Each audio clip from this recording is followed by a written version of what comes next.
papers and attempt to snatch a grid Papa Uniform 259er, 119er, break. Enemy is unaware of our presence at this time, over. Hey, good afternoon, everybody. This is Ben Powers coming at you from the Commander's Voice. My guest today is author Cody Engdahl. Cody's a really interesting guy. I first learned about him listening to a different podcast called Untold Civil War, which I highly recommend to everybody who's listening right now, because it is a fantastic podcast regarding the American Civil War, some fantastic history looking at lesser known aspects of the Civil War, run by a New York police officer and also a veteran. So definitely check that out on Spotify. But Cody, we're here to talk about you today. So thank you. Welcome to the show. Ben, thank you. It's an honor to be here with another veteran and talking to, I guess, many of your listeners are veterans as well. So yep, roger that. Yeah, this podcast started as and is still primarily for members of the 82nd Airborne Association. My chapter of the 82nd Airborne Association, it started sort of as like sort of a World War II airborne thing, but we've expanded out a little bit to talk Civil War. And when I heard you on that podcast, I was like, Cody's a guy we definitely need to have on the show. He's the kind of guy we'd like to talk to. So for those of you who don't know, who've not heard of Cody, Cody is a published author. He's written 6 books, 2 nonfiction about the, I believe all about aspects of the American Civil War, correct? No, one is on writing. So if you are a writer yourself or you're thinking about writing your first novel, I have a brief little guide, basically my method of writing. And then also my second book is, I mean, it's connected to the American Civil War, but it's a prequel to my Civil War trilogy, and it's about the Mexican-American War. Gotcha. Okay, fantastic. Now, your Civil War trilogy is focused on the Western Theater. If I'm not mistaken, you focus on Island Number 10, you focus on Perryville, you focus on Nashville. So that I found that kind of interesting. I had confessed to you before we started taping that I have not had a chance to read them yet, but I'm looking forward to it. But I am interested in how you got focused on the Western theater. A lot of folks who take the Civil War seriously would say, hey, the Western theater was sort of the dominant theater. There was a lot of action taking place while the East seemed to be stalemated. However, in the popular imagination, if like you got into the Civil War because of Ken Burns, or if you're a Michael Shara fan, people tend to focus on the Eastern theater, and also more of the bigger, easier, more easily accessed battlefields are in the East, that kind of thing. So how did you key on the West? Well, first of all, I'm a big fan of historical novels. I've been reading history and historical novels since I was a kid. And when I decided to write my first book, I could have gone into any. I mean, I could have done Romans, I could have done Vikings and Anglo-Saxons, and I decided to stay in my lane because my first book, well, it's your first time, so you want to do something that's familiar to you. So even though I do not put myself in my own books, I wanted to use my own experience to be able to write it. So here I am. I'm a kid from Detroit, kind of a troubled teen who ends up in the Army and ends up in Tennessee. So I thought, okay, this will be great. So I picked a Michigan regiment. And that's another thing, too. I'm from Michigan. And a lot of times the Civil War stuff, it's always about the Confederacy, which, everybody loves the Confederacy. It's great, and Robert E. Lee's a stud and all that. But there's not a lot of stories from the other end of it. And just so before anybody gets upset, I just want everybody to know I got heroes and villains on both sides, because the books are about friends that get separated at the beginning of the war, end up on opposite sides, and then their adventures will eventually cross paths a few times in the trilogy. So I give due diligence to both sides. But anyway, so I picked the Michigan 2nd Regiment, 2nd Cavalry. I picked cavalry because I'm a stickler to the historical aspects of the story. So I have to make sure that everything is correct, that part. And so my fictional parts are things that can be woven into the real history. Now, if I did like artillery or engineers or infantry, well, those guys are always stuck. They're either in camp, marching, or fighting. And so you can't do a whole lot other than just the straight story. So the cavalry gave me the ability to have side adventures for my characters. And then well, that's the reason I picked the cavalry. I picked the 2nd Michigan. I just like the sound of it. And then I did my research on them, and I looked at their trajectory through the war, and they were a Western theater. I wanted a regiment that that a person could muster in Detroit like I did and end up in Nashville, which is basically my story. So once I picked the 2nd Michigan, I looked at their trajectory through the war, and I knew I was going to write a trilogy. And so I basically divided it into 3 main battles: the battle for Island number 10, Perryville, and then Nashville. Of course, there's more than just those 3 battles in the trilogies. There's a lot of battles. And then I got to writing, and I feel like it was kind of a luck of a draw, because those battles are ones that, first of all, Western theater is kind of, second fiddle to the Eastern theater and a lot of enthusiasts. But those battles, the more I researched them, the more I realized that these are key battles of the American Civil War that very few people talk about. And so we talked about how I cornered the market on the Austro-Prussian War of my latest novel. The same thing. I'm the only person who's got a novel about Island number 10. Now, there's a great nonfiction book, and if you read my book and you want to learn more, I have that listed, and I can't remember the name of the authors, but it's in my sources in the back. But Island number 10, very important battle. And the reason being is because if you can imagine in the map in your mind, you have Tennessee and Kentucky, and then you have Missouri, and the Mississippi River runs along, it creates the border there. And right where those 3 states meet, the river does a 180-degree turn, goes 9 miles north, then does another 180-degree turn, and then goes down all the way to the Gulf of Mexico. So is that right? Gulf of Mexico? Yeah, Gulf of Mexico. So in the beginning of the war, the Federals, one of the first things they do is they need to take control of all the rivers. And of course, the Mississippi is the biggest one. If they want to punch deep into the South on the Western theater, they need control of that river. The Confederates know that. And so in that first turn of the river, there is an island, or there was, it's naturally eroded away today, but it was about a mile long, a half mile wide. And it sat right in that bend. And so they could create a choke point where they put cannon batteries all along that island and on the shore to create a gauntlet of steel. So any invading Federal force and their big ironclad gunboats coming through the river trying to get past that point would be destroyed by the rebel arms there. So the whole point of that battle is to clear all that out so the Federals can take control of the river and thus take control of the Western theater. And so that is that's sort of the overarching theme of the first book, then, reducing that island. Yeah, absolutely. They can't go any further. And you take the Mississippi, now you have a major highway that you can ship men, supplies up and down. You can deny that from the Confederates.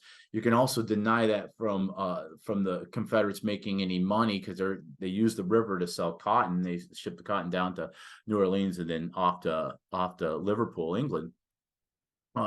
You also are going to cut off the Western states from the war. So you're going to cut off Texas and Arkansas and all those states, that Louisiana, all those states that are on the other side of the river from the fight. So it's very important. The only reason why we don't know more about it, it's a strategically very important battle. The reason why I won't talk about it is because the day after it happened, Shiloh happened. 24,000 casualties on both sides, more American casualties, we're talking about both sides, than all American conflicts before, including the Revolutionary War and the War of 1812. So, but Shiloh accomplished nothing. The only thing that got accomplished at Shiloh was the Federals didn't absolutely perish like they came close to doing. Yeah. So I had Chris Makowski from the Emerging Civil War. He came on the show last year, and he made a really good point in relation to the Tullahoma campaign, that pales in comparison to Vicksburg or Gettysburg, not because of its importance or the results achieved, but because it didn't culminate in a bloody battle. And it sounds like the same thing kind of here. What gets the popular attention, regardless of actual results, appears to be casualties. If it bleeds, it leads kind of thing. Exactly. Yeah. And by the way, I cover the Battle of Shiloh. It's just in my second book. It's in the Perils of Perryville, and we spend 2 chapters describing the battle, including Nathan Bedford Forrest's night adventure in which he crosses over the Federal lines. Him and his guys are wearing Federal uniforms to sneak in behind the lines, and he's the one who sees Don Carlos Buell, the Federal general, showing up in the middle of the night with 40,000 additional men, which basically turns the battle around the next day. And also the death of Albert Sidney Johnson, which I think is, to me, I mean, there's a lot of what ifs there, because, and for anybody listening who's not aware of this, basically Shiloh, the Federals are all pooling up near Shiloh was a church, and they're pooling up here, waiting to get all their 3 armies collected, and they're going to descend upon the rebel position at Corinth. Well, the rebels decide, well, we're not going to sit around and wait for these guys to fortify. We're going to take them out. So they plan an audacious surprise attack. And I mean, it's like literally the Federals are caught with their pants down. They didn't put out pickets. They didn't have patrols. Even Sherman was warned, like, hey, we got rebels coming through the woods. Oh, you guys are you're hearing noises. If you're so scared, go back to Ohio. And then, holy cow, here comes 40,000 screaming rebels, and at dawn, and the Federals were absolutely pantsed. I mean, they were throwing down their rifles and running into the river, and there was some great defenses that kind of that held them back to keep it from being a complete rout. Of course, Albert Sidney Johnson was the Confederate commander, died. He was shot leading from the front, which is very brave. You're not supposed to be doing that when you're in charge of the army. And so, yeah. Oh, Roger. So you've opened up at least 3 different things that I want to explore, which is fantastic. Yeah. So the first thing that I want to address is your motivation as a young man. So you said you joined the military, you enlisted from Detroit, you wind up in Tennessee. So I'm assuming you wound up in the 101st. Yes. Yeah. Okay. And you were an 11 Bravo, if I'm not mistaken, right? I was, yes, sir. Okay. So you're an infantry guy in the 101st. However, most of my listeners are going to know that we're talking about an air assault division. And so, twice as many helicopter assets as any other infantry division in the Army. So did that experience, and I realize you're a young kid, you're a private, you're doing what your team leader tells you to do. You're not learning all of the great reasons behind the tactics being employed by the unit, but being in an air assault unit that has so much more inherent mobility than an ordinary infantry unit, did that mold your thinking as an author writing about cavalry? Because please run with that. Yeah, absolutely. So, there are some fundamental military truths that, whether you're talking about Romans or you're talking about Space Marines, that are true. And what I think is interesting, like we mentioned Jeff Shera, and I love Jeff Shera. I've read, I think, almost every book he's written, except for the Teddy Roosevelt one, and it's on my list.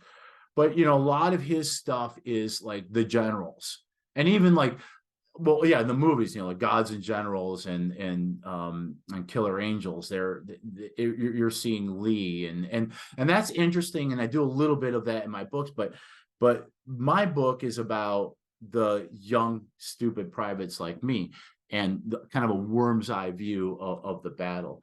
And one of the things that we drilled over and over again, because it's a military truth, and that is the flanking maneuver. And the 101st, it's air assault, but what they really are is light infantry, and squad level, company level, squad level, platoon level, company level. So like one of the things that we did a lot was the I don't know the technical names, but where we'd have a forward assault and then a flanker, and we're laying down suppressive fire. I was an M60 gunner. I don't think they even have those anymore. Lay down suppressive fire so that these guys get in position, pop smoke, and then now these guys cross over. So there was a lot of just the small squad level tactics that was just drilled into my head over and over again. And even with cavalry, we're looking at the end of like the cavalry charge, and there are cavalry charges in my books. There's saber charges, but this is a thing that's going away with the invention or the onset of rifles as opposed to smoothbore muskets. And cavalry in the American Civil War very quickly learns its role as not so much if they are fighting in the battles, they're going to fight dismounted. We got a lot of dismounted cavalry, as dragoons, as they call them. But for the most part, it's raids, it's scouting, and it's small squad level, company level tactics. And so I think a lot of that helped me write it. And what's really interesting is I'm writing now. I'm actually, I just have to write the epilogue. I've written a book. My fifth novel is called The Prussian Prince. And it's about one of the characters after the American Civil War goes home and finds his German wife has gone back to Berlin to have their baby with her family. He goes to Berlin and ends up getting suckered into the Prussian army. And next thing you know, he's marching off to fight the Austrians. But I did a lot of research on the Prussians and their military, and they got absolutely like humiliated by Napoleon in the Napoleonic Wars. Absolutely were a doormat. A once very proud militaristic culture humiliated by the French. And so they went and they redid everything. They redid their command structure. And one of the things that the Prussians started innovating with is having independent command level all the way down to like the team leaders, that men would be given complete like ability to think for themselves, and small unit tactics, because we came out of like, you know, the 18th century where it made sense with smoothbore muskets that you have like 50 yards of accuracy to line everybody up and to give volley fire. It doesn't work anymore when you have rifles and rifled cannons and things like that. So they learned to do small squad level tactics, and they would instead of marching a huge column like Napoleon would do at a fortified enemy, the Prussians would break off into like a chaotic small squads all moving independently and then converging like a swarm on a position. And when I read about that, I'm like, you know, the Prussians are the one, what I was doing in the 101st and light infantry, this was all being innovated by the Prussians between, I would say, like the Napoleonic Wars and their first major war after that, which would be the Schleswig-Holstein War, which is in 1864. So yeah, having been a soldier, having slept on the ground, I never was in any real combat, thankfully, but having been out in the field and experienced that, I think it's, and just understanding what it's like having people in your company you don't get along with, and how command structure works, and what your NCOs are doing and their function, and what your officers are doing and their functions. And I think a lot of people who don't have the military experience don't write that part effectively because they've only seen it from the outside, or they've seen Full Metal Jacket, you know. Right. I got you. And that makes a whole lot of sense. So did you approach the Civil War? Like you did time in the service, you got out, you're living in Nashville, you're just a young guy living his life. You're like, yeah, I'm definitely going to write, or what made you decide you're going to write, and what made you key on a Civil War story? Okay. So first of all, yeah, I was always supposed to write. And I wrote like half a novel in the 90s, and my computer crashed and I lost it. When I was a kid, I think starting in the 6th grade, I was writing short stories. And at that time, I think I was writing kind of fantasy, you know, like swords. I was always into like swords and bows and arrows and things like that. And then as a young man, I went through my kind of gothic punk rock phase, you know, and I wrote like a lot of horror. I had a girlfriend who lived in Nashville, and I was going to school in Austin P, and every weekend I'd come and stay with her, and she always wanted me to bring her a story. And then somewhere in the 90s, I started writing. I wrote, it wasn't historical fiction. It was it's kind of a religious, not a religious parody, but it was about a guy who wanted to bring on Armageddon by uniting the 7 churches of Asia and he's crazy, and he teams up with a filmmaker, and they go to Turkey, and I went to Turkey to do research, and I went to the 7 sounds like churches. a Coen Brothers film, man. Holy cow. Yeah, very much like that. And then that's when I lost, and then I kind of lost. I just, my career happened, and but I always had this thing that I was going to write a book. And then in 2017, I worked in news. My last job, I was a morning reporter, and our new news director showed up, and basically everybody who had a contract that was expiring that year was gone. They gave me a 60-day notice. And they were very kind to me, because I don't want anybody to think of me as a dead man walking. And I'm telling you, I struggled quite a bit, but it's the best thing that ever happened to me. So I thought, well, I'm Cody Engdahl. I mean, I'll just walk right into another job. 9 months later, I've had a lot of interviews, and I had a lot of calls like, hey, we really liked you. We ended up going with someone else. And I realized, well, if no one's going to give me a job, I'm going to give myself a job. And I thought to myself, I was always supposed to write. And if I don't start now, I'm never going to get started. And so I sat down, and actually my mother was going to write a book, and I was going to help her, but it didn't turn out. And then I said, it's time. If I don't write a book now, I need to just shut up about it, because I'm never going to do it. I picked the American Civil War. Like I said, I like all history, and I picked it because it's got a built-in audience. It's got just an enormous amount of resources. I can tell you, writing Austro-Prussian War is a lot different from writing. I mean, American Civil War has, like, even the most base private wrote like letters and memoirs and just incredible stuff.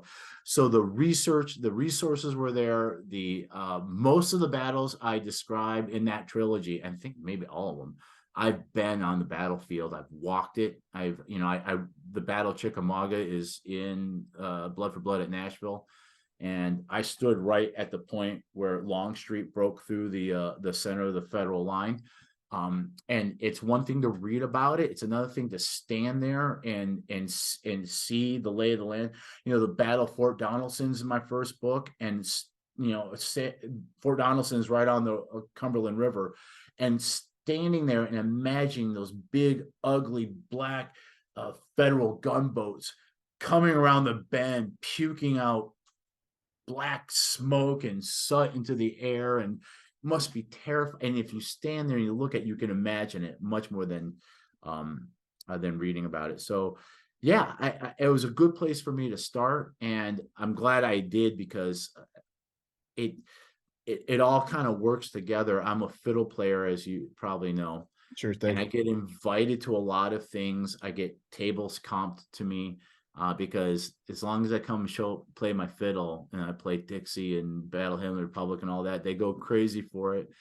I get invited to a lot of Civil War roundtables, Sons of Confederate, Sons of Union veterans. So there's just so much opportunity for me to do marketing.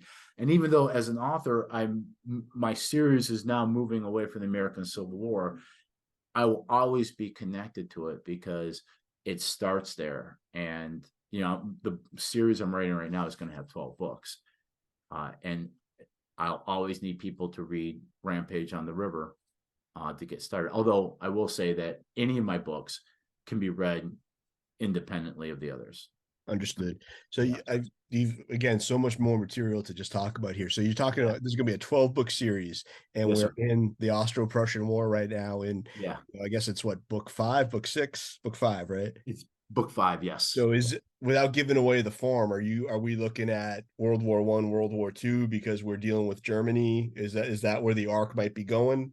Yeah. So the book is the series is gonna end in World War I, and then I have a standalone book I would like to do about World War II, but it may be in universe, but I all my characters will be dead by then, and Sure. maybe I can connect it, but I think it might be a separate story.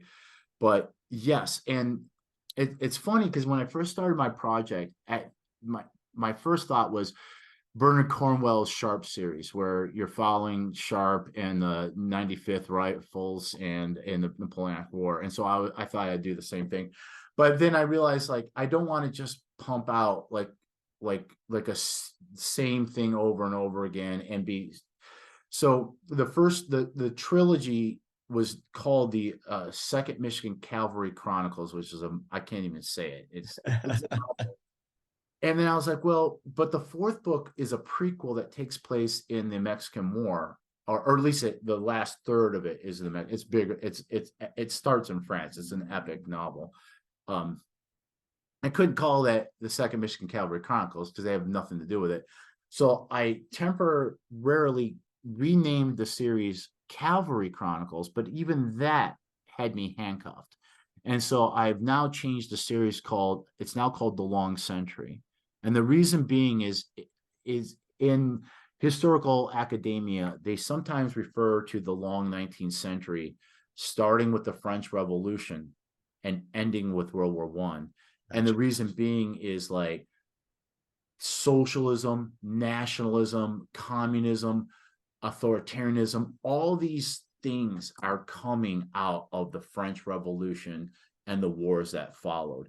And really, like, the French Revolution is the seed that grows into eventually World War I, and everything that comes, and I extend the for me, I say it goes all the way through World War II, because it doesn't end at the beginning of World War I. World War I is the culmination of everything that happened since the French Revolution. Gotcha. And World War II is just part two of the same conflict. I mean, You're exactly. I'm very much in agreement with that analysis. That makes perfect sense. Yeah, thank you. So you touched on this before, and I want to go a little bit deeper. When you're researching the American Civil War, you have the benefit that everybody who fought in it, primarily, not everybody, we understand about foreign troops, etc., but it was an American war. So Yes. Your primary sources are going to be in English on both sides. Yes. Number two, there's a lot of stuff available. The official records digitized. You could get your hands on a lot of good stuff. Like you said, every private was, seems like at least somewhat literate, Yeah. Company H, a sideshow, the big show, that kind of stuff. That I use that as a source, absolutely, through the whole Roger. thing. So there's a lot of material. So how does a guy in Nashville, Tennessee, who is researching what would arguably be a more obscure European war with the Austro-Prussian War, like I said earlier, we're not even talking Franco-Prussian, how did you approach your research for this one? Yeah, it was tough. First of all, real quick reason for it is that originally a lot of, I'm always expanding out in my head where I'm going, and the plan gets more in focus as I get closer to it. So I always was going to write a pentology. It was always going to be the three American Civil Wars, the prequel, and then I was going to do a Franco-Prussian. And the book I'm writing right now was originally going to be a Franco-Prussian book, and it was called The Prussian Prince. The problem is that the Franco-Prussian War is in 1870, and the American Civil War ends in 1865. So I had 5 years to figure out what my guy's going to do, and it needed to be more immediate. If you read my books, you'll see why. Because the Prussian Prince, other than going back, starting in 1848 with the revolutions of 1848, and then coming back up to the end of the American Civil War, where we pick up one of our characters where we left him off at the end of Blood for Blood at Nashville. I needed, because the story is about a veteran coming home and his family's not there, and now he's got to go on basically like an odyssey, to find his wife, sure, that he left behind, and now he's regretting having done that, and he's got to go to Germany, and everything gets in the way of him, including the Austro-Prussian War. So I wanted that to be the Franco-Prussian War, but there was too much time in between that I couldn't account for to make the story make sense. So then I was like, okay, well, the Austro-Prussian War is 1866, so that makes sense. So he can 1865 come to Germany, get suckered in the army. We can do, it's almost like another beginning of a series, because he goes through training with the Prussians and all that kind of stuff. And I was gonna, then do like a two, because my last two books are like 120,000. One's like 119,000 words. The last one was 124,000 words. I'd rather write 80,000 word novels. I think they're just, you know, I'd rather sell more of those than write big ones where I sell, you know what I'm saying? Sure thing. So I was going to do it a two-parter, but I realized that part one was going to be Austro-Prussian War. I had such a satisfying ending to it. I was like, you know what? This needs to be two books. Gotcha. So I decided, and not only that, just like Bernard Cornwell, I like to end my books with a major battle. Island number 10, Perryville, Nashville, and the Mexican one is the battle for Chapultepec in Mexico City. So my Austro-Prussian one ends with Königgrätz, which is, by the way, one of the, I think, the largest battle in Europe between Austerlitz and the Somme. And it was bigger. I think we have 500,000 men involved on both sides. Yes. It's bigger than Waterloo. It's bigger than Gettysburg. It basically sets the path for history going forward with that. So yeah, that's how I kind of backed myself into an Austro-Prussian War. But I think it's a very fascinating war. I eventually got and this is fabulous. I have the memoirs of Emperor Friedrich Wilhelm III, who was the crown prince at the time, and he led the Second Army. So he was the Prussians had, like, I think 4 armies in the field, and one was out in the west fighting in some of the German kingdoms off to the west. But the 3 that were fighting directly against the Empire of Austria were the Army of the Elbe, First Army, and Second Army. And once again, it's a classic flanking maneuver. The Prussians attacked the front with 2 armies along the Bistris River, where the Austrians were fortified, dug in, and the Prince Friedrich Wilhelm's Second Army came around through the mountains and came up in their rear, where the Austrians had no idea. I mean, all of a sudden there's 40,000 Prussians, you know, single horned demons. You know, they have those pickle helms, you know, coming out of, like, where the hell did these guys come from? And they just roll up the whole. I mean, it's an absolute slaughter. But anyway, I have his journal, and and he's an amazing man. This is one of history's greatest what ifs, I think. So if you know anything about German unification, you know, Germany was part of the Holy Roman Empire until Napoleon came and smashed that up. And slowly Prussia became a superpower again. And there are like 3 wars that Prussia fights that are called the Wars of German Unification. And William the First, the King William the First, becomes Emperor William the First, or Kaiser, right? And we know about him, and we know about William the Second, who was the guy that we fought in World War One. But little is known about Willie's father, who is Friedrich Wilhelm. Friedrich Wilhelm was an educated man. He was a 19th century liberal, and I don't mean like pink hair and confused pronouns, meaning unlike his father, who believed in absolute monarchy and authoritarianism, Friedrich Wilhelm believed in representational government, a constitutional monarchy. He once said to a French reporter, "I abhor war, and if I should ever become king, we will not make war ever. Germany will not be involved with wars ever again." He wanted to build roads and hospitals and schools, not fight battles. But he was an amazing military leader, a fantastic one. Didn't like having to do it, but he was really good at it. A great man. He was 6'4", built, strong, broad shoulders. He had like brownish red hair, big beard, just a prince of, I mean, literally a prince, but absolutely a prince of a man. He was emperor for 90 days. Oh my goodness. Thorax cancer. and he was only like 56 when he died, but he died, and then his son Willie, William II, whose grandmother is Queen Victoria. That's Right. why George V and he and Tsar Nicholas II all look the same, because they're all first cousins. They had the same grandma.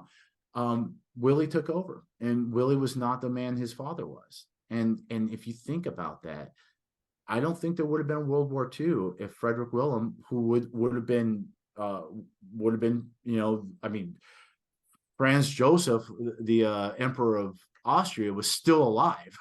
Right. Franz Joseph came into power in 1848. So he would have been there. There would not have been a World War I, probably. And if there had not been a World War I, there would have been no Hitler. There would have been no Third Reich. There would have been no World War II, no Holocaust. That's an amazing what if. That's crazy.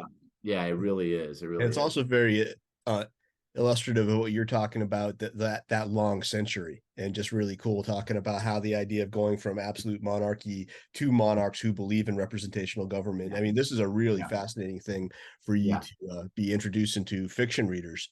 And I'm really excited about. I think you're definitely the first kid on your block writing about Königgrätz. So now in your research, and I don't want to give away the form. You've got a veteran of the American Civil War is now going to be fighting with the Prussians. Yes. Did you find anything in your research that's going to inform the story of like, hey, wow, this feels familiar, what we're doing, what I did in the Western theater, I'm doing again? Or is it like, this is a whole new way of waging war and I don't know anything? Like what is your character's experience fighting a European war? Yeah, so it's a great question. So first of all, he's cavalry, and now he's in a leg unit. But what is interesting is a lot of the Prussians did have some combat experience because they fought in the Schleswig-Holstein War, which was in 1864, but a lot didn't. And one of the things is, my character, he gets tricked into joining the Prussian military, and this is kind of a tradition. The British did this too, and the Prussians did it as well. And there are real accounts of, in fact, there's a great book about a guy who gets forced a century before, who gets tricked into and forced into the Prussian army and serves there for like a year or two before he finally escapes. And there's Barry Lyndon as well. I don't know if you've read the book or if you've seen the movie, but the character in that also gets impressed into the the Prussian army. So, and the joke they always make about Prussia is, most states have an army, but Prussia is an army that has a state. Right. and it's not that bad because as I did my more research about it too, I find that the Prussians, you think it's terrible, but it actually really isn't. Like it's almost a mark of dignity and pride having served in the Prussian army, and most men stay in the reserve in one form or the other afterwards in the Landswehr. But one of the things I do is in the very beginning, the character is like, he cannot believe what happened, and he's railing against it. He tries to escape, he gets caught, they give him a beating. I mean, he's rejecting it, but he gets to the point where, I mean, they'll kill him. But what I did is I slowly have him forming bonds with the other soldiers.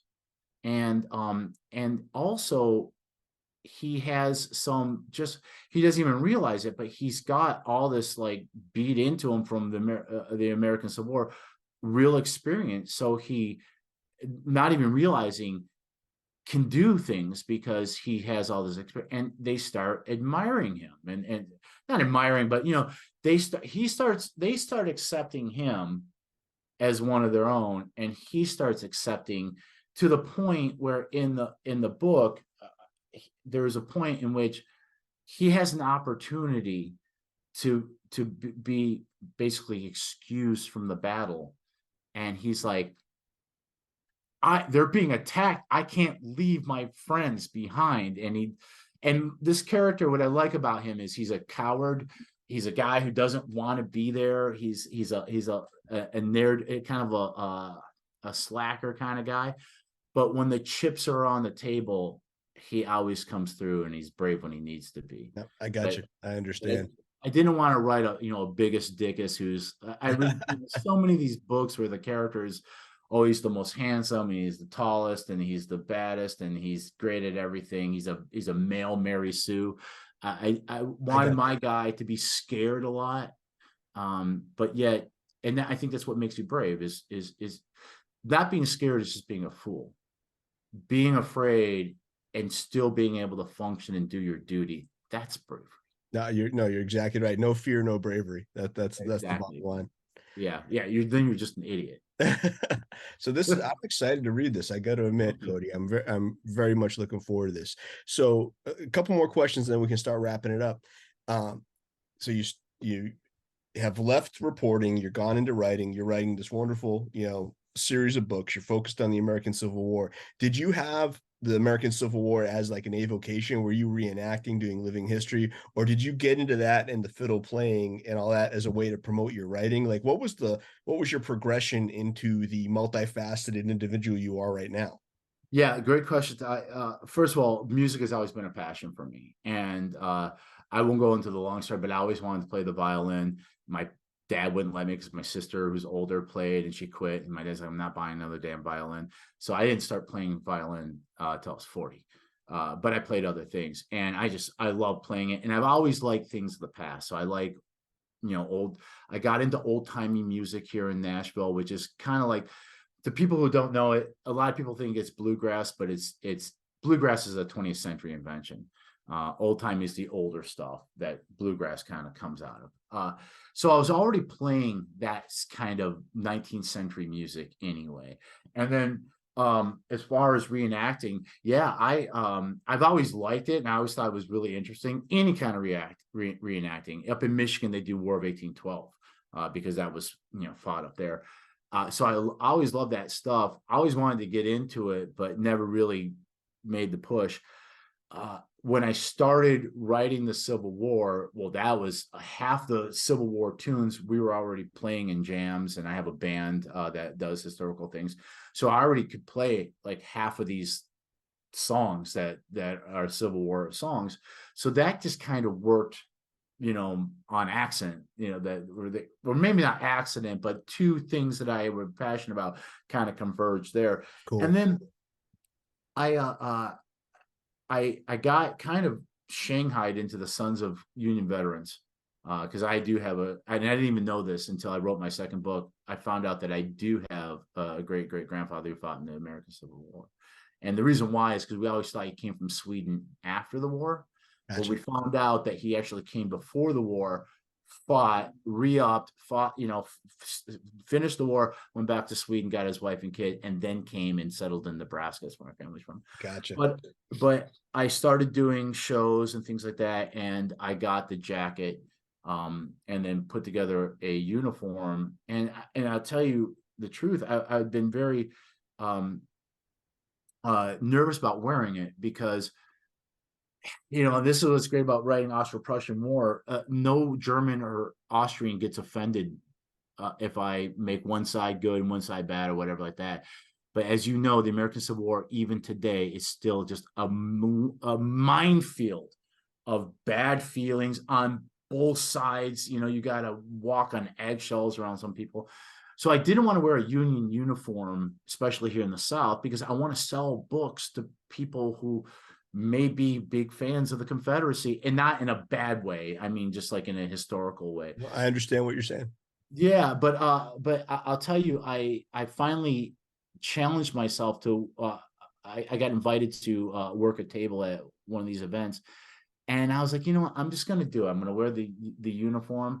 Well, it came out great. Like I had people. I had like actual Neo Confederates with their mechanized cavalry, stuff and their rebel flags, buy my Yankee books from a Yankee wearing a Yankee uniform, so it was no problem. But what was interesting about it, Ben, is I always wanted to do it. I always wanted to do the reenacting, and I'm just wearing the uniform as kind of a prop, because it's Sure. just part of the marketing. But here in the South, especially, everybody wants to be a rebel because most of the people, their great grandfather fought for the Confederacy. Although Tennessee, 80,000 men volunteered to fight for Union, so it really wasn't as cut and dry as people think it was.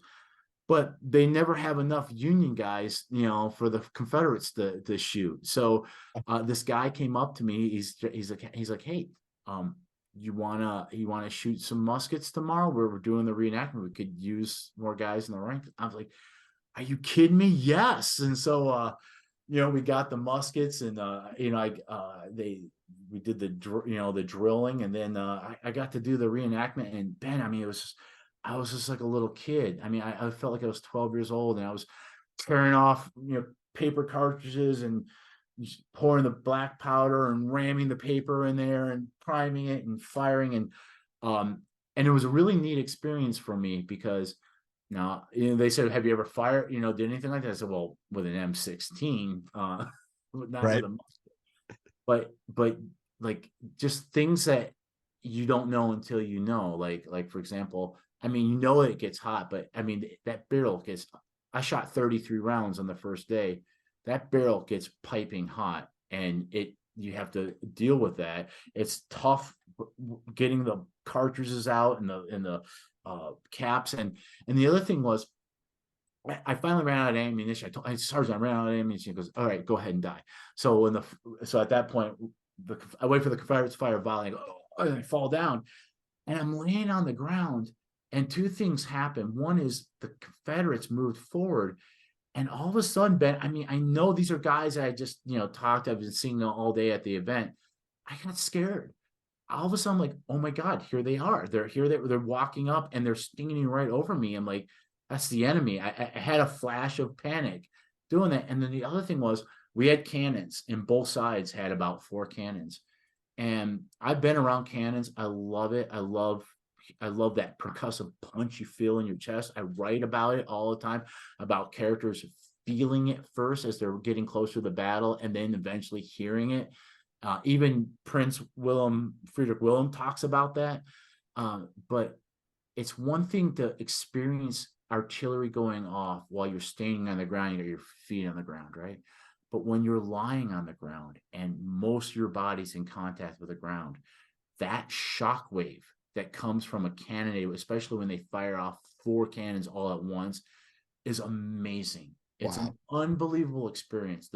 That rotten egg smell, the gun smoke drifting across the field, the laying there dead or injured and seeing the enemy advancing towards you, the feeling, feeling the artillery from the ground. It's an amazing thing. And I think my writing will be better for it because of that.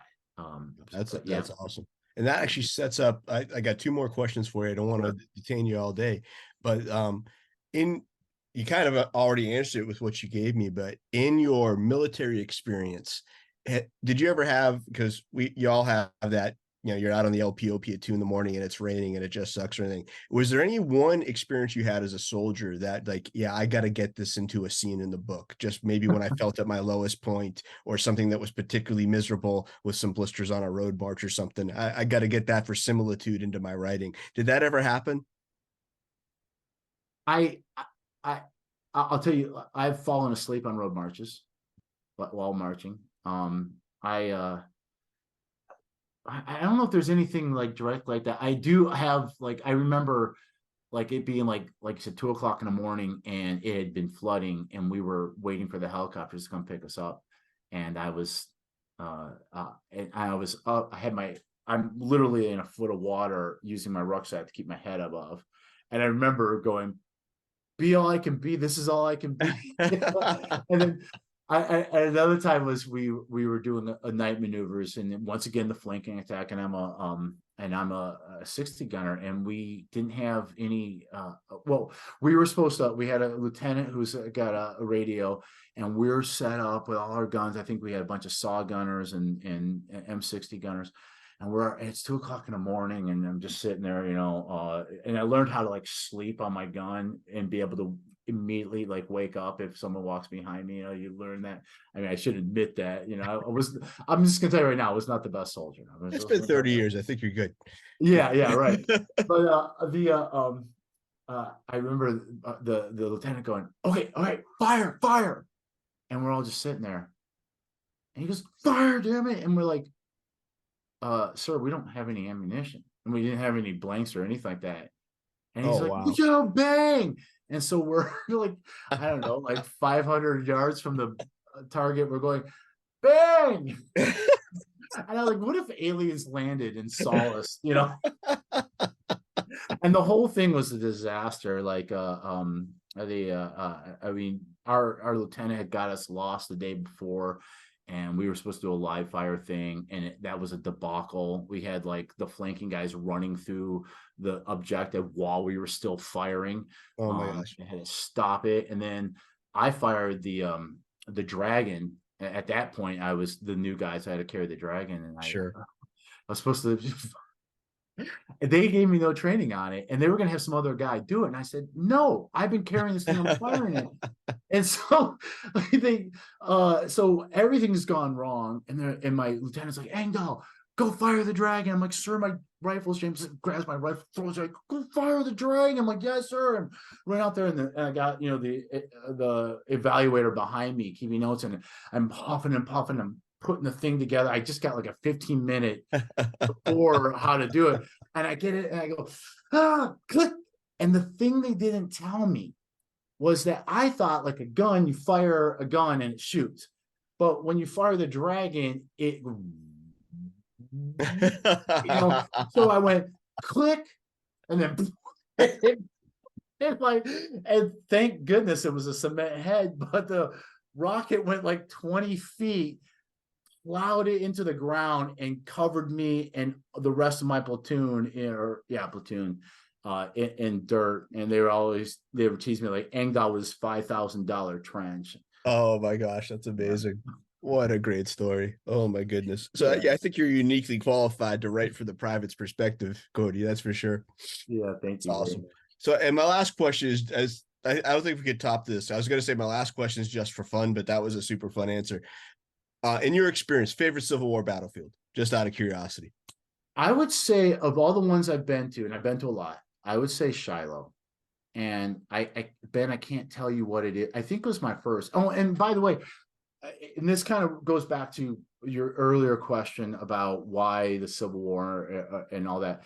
And this was before I decided to actually write this. We went to Shiloh, and I'm from Michigan. And of course, you know, like you said, you live in the South. The Civil War is very much alive in the South.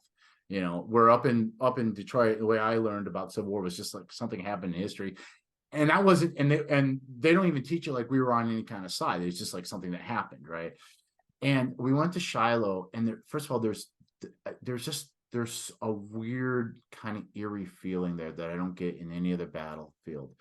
But I was there, and we were seeing all the different, you know, all the different monuments for the different states and regiments and things like that. And I told my girlfriend, I said, you know, I want to see the Michigan one because I'm from Michigan. I'm very proud of being from Detroit, you know. And so we found it. It's a very tall one. And it's got this Michigan man standing up. He's got this fabulous mustache, and he's standing there with it. And I took a picture, and I used it in some of my promotional stuff. And Laura took a picture of me kind of touching it. And I said, you know, we were here too. You know, Michigan was here too. And my books are more about than just Michigan. And like I said, I got heroes and villains on both sides because I'm fascinated with a lot of the Confederates too. But I felt like Michigan needed its own story. The state of Michigan was also, just like Texas was there, and Tennessee, and, you know, New York, and Michigan also has its Civil War story. So I wanted to write that. Wow, that's awesome. That's a great way to wrap up. And I do agree with you. Shiloh definitely has its own energy, which is just a very special and specific feeling when you're there. So everybody, it's been Ben Powers coming at you with the Commander's Voice. My guest today has been Cody Engdahl, who is the inventor of the $5,000 trench. I think that's a fantastic claim to fame. So, definitely recommend y'all hit up Amazon or wherever you get your books. Check out Rampage on the River, the rest of the books in the Long Century series. I mean, as soon as we wrap up here, I'm heading that way myself. So Cody, thank you so much for being on the show today. Thank you, Ben. It's been an honor.